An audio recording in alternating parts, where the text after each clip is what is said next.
We have a gorgeous sunny Saturday afternoon in global returns, and Pulimori earns a first start of the season. Tikumodise has your formation. But Batman will be looking to get onto the back table to run the first league start for him since November, as well as Spilele Mkhulisi. He was the hero against the Rockets in January, although he's played a bit part here and there, certainly more than Obas.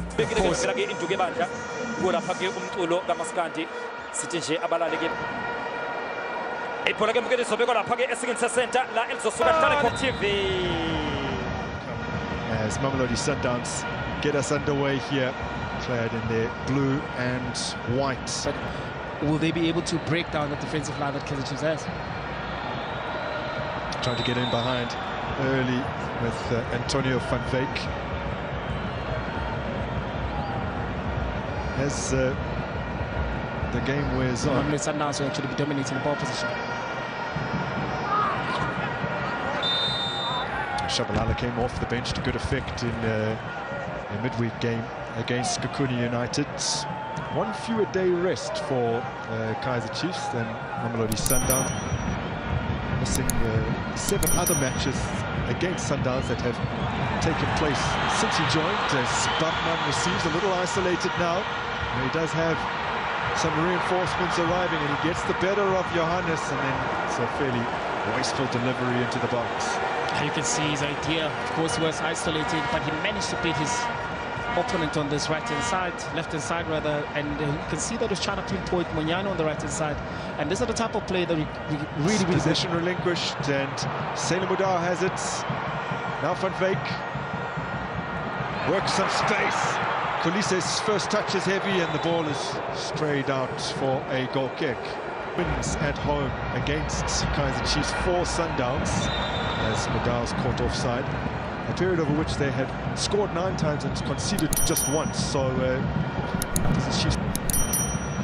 big problems for them at left back at the moment as the flag stays down, but Miguel's able to recover brilliantly to take it away from Brian Leon, who almost appeared to be glancing towards the touchline and didn't control accurately enough. Yeah, I can see it. You can tell that he thought he would. Will provide cover at left back, and it's an area, as we were pointing out, that could be particularly troublesome for Kaizer Cheifs at the moment. They're without Brad Cross, they're without Paseka Marco, and Reef Frosler, who's the utility player able to play on that flank, is injured as well. So from the free kick, Miguel with a push in the back of Johannes, not allowed to continue. I can tell here Miguel was yet again in this set piece, so expecting him to be able to mark Miguel. Well, could we be set for another ill-tempered affair? The yellow card looks like it is branched in the direction of Brian Leo.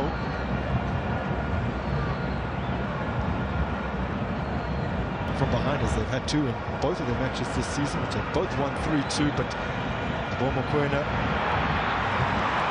injured in that one, is still not available, as Brad Pierce, as he vividly remembers the game. Now Glover down under the challenge. Free kick for Kaizer Cheifs.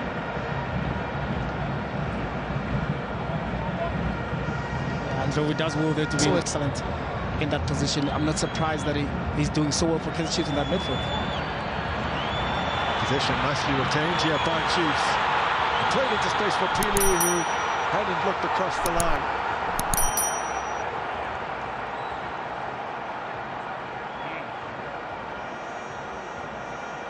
Look at Malebo Maboa. Of course, look at Pili, he wasn't lost.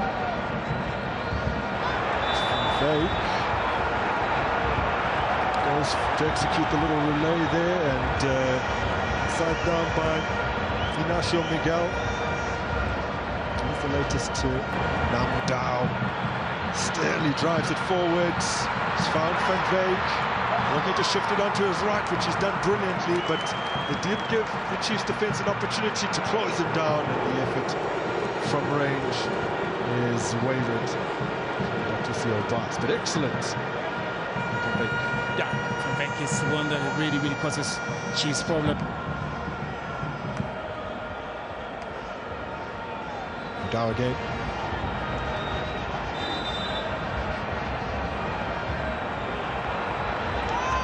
The whistle has sounded.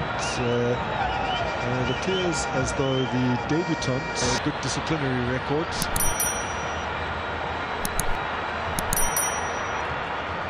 Mudiba floats it up.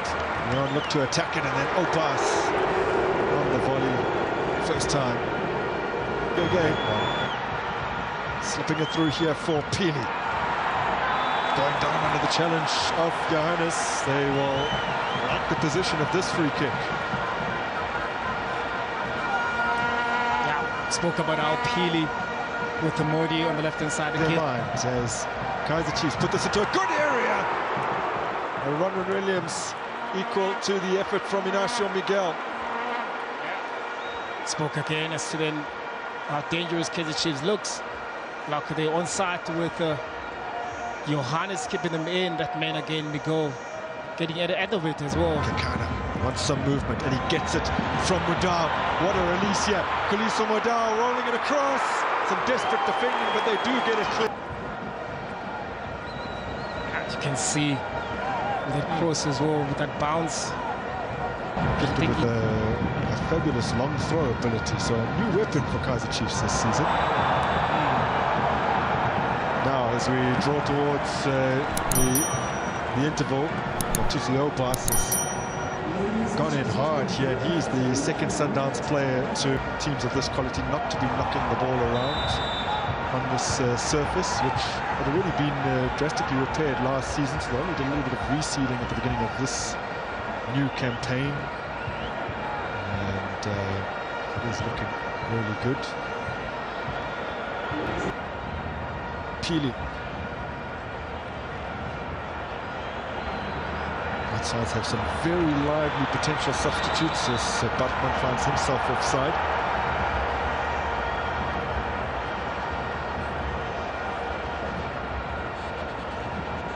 The onside in that particular instance. Munyane. Oh, Munyane wasn't able to take it in the way that he wanted. There's Mtepa bursting through. Strong challenge by Johannes on Pili. Right on the edge of the D. And although it looked to have been clean, it is a free kick in favour of Chiefs. Now how's about another look at this ball? Indeed, I think Munyane, I don't know whether he was trying to control or just to try and maybe score from the first touch, but often a great ball being played by Pili, but also equally great run as well from Munyane. Bartman, fresh from opening his account 3 days ago, was a supposed taker, and it's a great move from the training field that seemed to outfox everyone as couldn't bring it under his spell. Ndlovu with an unconventional control, still he goes on here. Spesihle Ndlovu who's laid it off. Pili!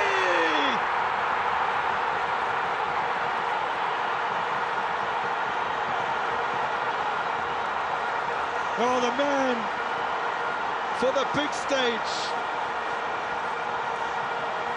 opens his Kaizer Chiefs account in such a massive match.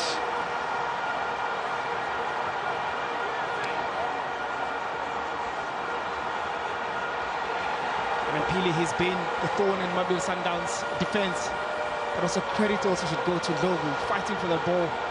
Yes, like you rightfully said, the control was unconventional, but he fought for the ball. Once he found that space inside the box, especially after Grant made that tackle, this is where it all started. You're expecting maybe Johannes to play back the ball to Ronwin, but unable to clear the lines. Look at how smart Ndlovu was, winning that area again.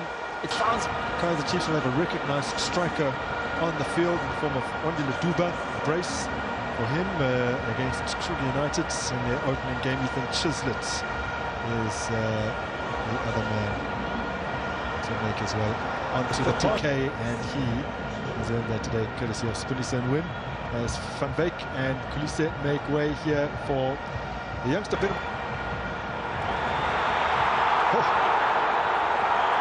Well, the yellow card came out immediately. The foul on the halfway line, a cynical one. from Tashreeq Matthews.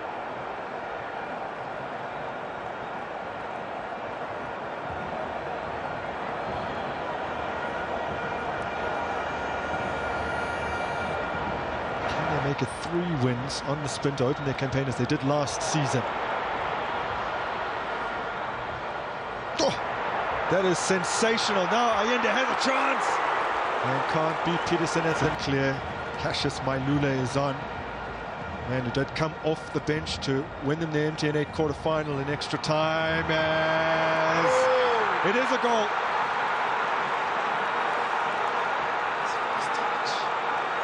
Well, he's just run onto the field. We'd have to count it by the seconds. But it's been only seconds.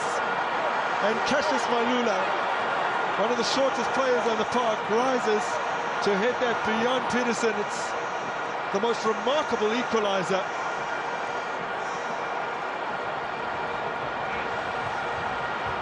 And also, Grant, I don't think he was aware that he scored, because I think they collided with Peterson. I think he slowed down for a while.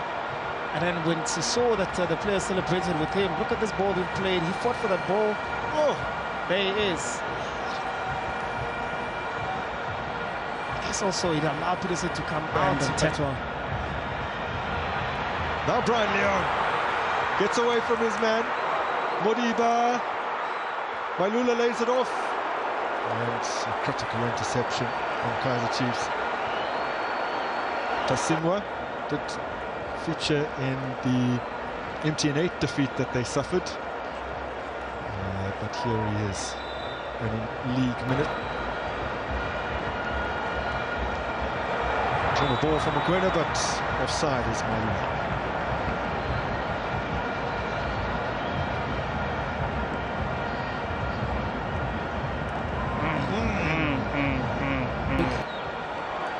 That's a brilliant ball forward. Mokoena! Oh, wow, that has skimmed the top of the net. But both teams came out of the break looking to try and win it. Kaizer Chiefs